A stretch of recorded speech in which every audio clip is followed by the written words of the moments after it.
Shivaji sir ఒకటి అన్నారు, ఏం లేదు, ఎందుకు నువ్వు అమర్ ఫౌల్ ఆడినప్పుడు అమర్కి నామినేట్ చేయకుండా నన్ను ఎందుకు చేసావమ్మా అన్నారు.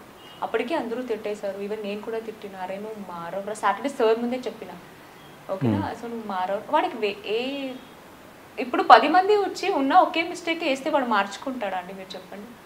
అప్పటికే 6 మెంబర్స్ ఉన్నాము, 6 మెంబర్స్ వెళ్ళి అమర్ నువ్వు ఫౌల్ ఆడేవన్నీ వేస్తే ఏముంటుంది, మీరు ఆల్రెడీ చెప్పి వేసేసారు, మళ్ళీ నేను ఎందుకు అది చేయాలి, నాకు దానికన్నా వేరే రీజన్ ఉంది వేసాను, నువ్వు వేయలేదు అన్నారు శివాజీ. బట్ అది చాలా పెద్ద మిస్టేక్ కదా, బిగ్ బాస్ హౌస్ లో ఫౌల్ గేమ్ అనేది చాలా పెద్ద మిస్టేక్ కదా.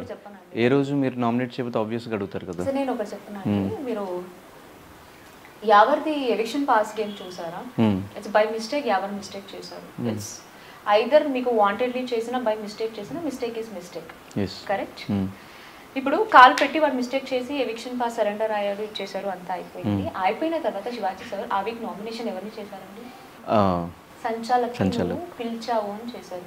సంచాలకి పిలవడం ఇట్స్ మిస్టేక్ ఆర్ యావర్ చేసిన మిస్టేక్ ఇట్స్ పెద్దది ఆర్ ఎల్స్ ఇది పెద్దదా అండి, ఎవరిది మిస్టేక్, మరి ఎవరిని చేయాలి శివాజీ సార్? అయితే గ్రూప్ గేమ్ ఆడుతున్నారంట స్పై, శివాజీ సార్ ఎవరిని చేయాలి, ఎవరిని చేయాలి, మరి ఎందుకు చేయలేదు సార్, గ్రూప్ అనే కదా చేయలేదు. ఇప్పుడు ఎవరికి మేబీ ఎవిక్షన్ పాస్ సరెండర్ చేశాడు అని ఏమో చేయలేదేమో, అదేంటనండి, మిస్టేక్ ఇస్ మిస్టేక్ కదా అండి, వాంటెడ్లీ ఎవరు చేయలేదు, అసలు ఇప్పుడు నేను ఓపెన్ గా చెప్తున్నాను, వాంటెడ్లీ ఎవరు మిస్టేక్ చేయలేదు, బై మిస్టేక్ చేశాడు కాబట్టి వాడు జెన్యూన్ గా సరెండర్ అయ్యాడు, we are very happy for that, అరే నువ్వు ఒప్పుకున్నావు అనేసి. బట్ నేనేమంటున్నానంటే ఇప్పుడు శివాజీ సార్కి యావర్ది మిస్టేక్గా కనిపించలేనప్పుడు, ఒక బాండింగ్ యావర్తో ఉన్నప్పుడు, అమర్తో నాకు బాండింగ్ ఉన్నప్పుడు వాడు మిస్టేక్ నాకు చిన్నగానే కనిపించింది, that's what wrong in that, this is my point. ఇది నేను చెప్పాలనుకున్నా నామినేషన్లో, సార్ నాకు వేయలేదు అంతే అండి, as simple as it is this, అంతే. ఓకే, మీ ఆన్సర్లో అర్థమైంది. ఓకే, శివాజీ గారు కూడా గ్రూప్ గేమ్ ఆడుతున్నారు. నేను చెప్పలేదండి, మీరు చెప్తున్నారు, ఆన్సర్ అదే ఉంది కదా, నేను చెప్తున్నానండి, నాకైతే నేను ఒకటే ఆడియన్స్ విల్ డిసైడ్. ఓకే అండి, నో ప్రాబ్లం.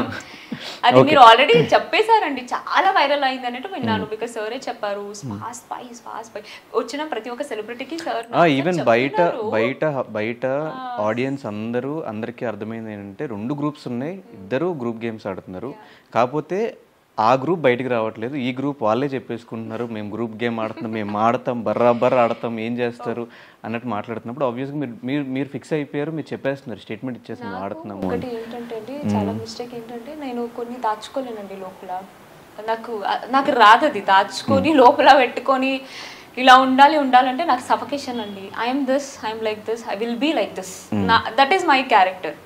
సో కొన్ని అవునా మీకు అనిపిస్తున్నారా, నీకు అనిపిస్తుందారా, ఓకే బరోబర్ చెప్తా, నేను ప్రియాంకతోనే ఫ్రెండ్షిప్ చేస్తాను, నేను అమర్తోనే ఉంటాను, నేను ఓపెన్గా చెప్పుకుంటా, నేను అది కూడా చెప్పాను. ఆ హౌస్ ఎలా చేపిస్తుంది అంటే మీకు ఫోన్ ఉండదండి, ఫ్యామిలీ ఉండదండి, మిక్చర్ ఆఫ్ ఎమోషన్ ఉంటుంది. మీకు ఒకరు వచ్చి ఇక్కడ బయట వేరే లైఫ్ చూసి వెళ్ళి ఉంటాము, ఏ శుభాషతి సెలబ్రిటీ అది ఇది, మేడం సెల్ఫీ అది ఇది, అసిస్టెంట్ రావడం, అదొక్క వేరే జోన్ అండి మాకు. లోపలికి వెళ్ళగానే ఎవరో ఒక పర్సన్ వచ్చి ఏ నువ్వు అది నువ్వు ఇది తీసుకోలేమండి, కొన్ని ఇట్ విల్ టేక్ టైం. అప్పుడు ఏంటంటే ఈ ఒక్క ఎమోషన్ ఒక పర్సన్తో మనం షేర్ చేసుకోవాలి, కావాలి ఆ బాండింగ్, అది వాంటెడ్లీ మనం క్రియేట్ చేసుకున్నామండి, అది అయిపోతుంది ఆటోమేటిక్, ఒక పర్సన్తో ఆ బాండింగ్ కనెక్ట్ అయిపోతుంది.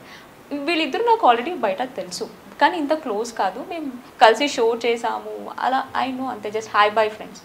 అక్కడికి వెళ్ళాక రోజు కలవడం కొంచెం బాండింగ్ అనేది ఎక్కువ అయిపోయింది అంతే. అది గ్రూప్ లాగా కనిపించింది అంటే ఓకే అండి, ప్రాబ్లం లేదు కదా, ఉంటున్నాం కాబట్టి మీరు అంటున్నారు, ఇట్స్ ఫైన్.